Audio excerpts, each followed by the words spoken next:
Какво казва този режисьор, бе? А? Не те чувам! Говори силно! Силно и ясно говори!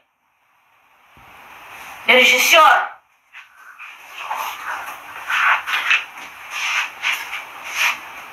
Айде! Почваме ли? Айде, го замоташ, изпи ли го това кафе? В 5 часа съм на крак, репетираме, ти ми се влачиш тук в 10 часа. Хайде, почнахме, тръгваме. Какво да ти изиграе сега? Казвай. Идването на чуждоземните, ако може. И кмета. Айде, добре.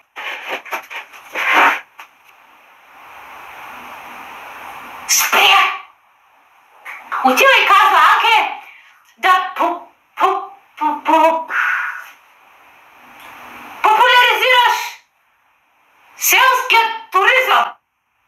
И си казва Околуш, бързо влизаш във връзка с хората. Как?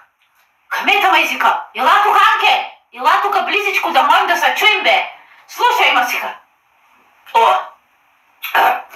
Отиваш да популяризираш. Сега се получи.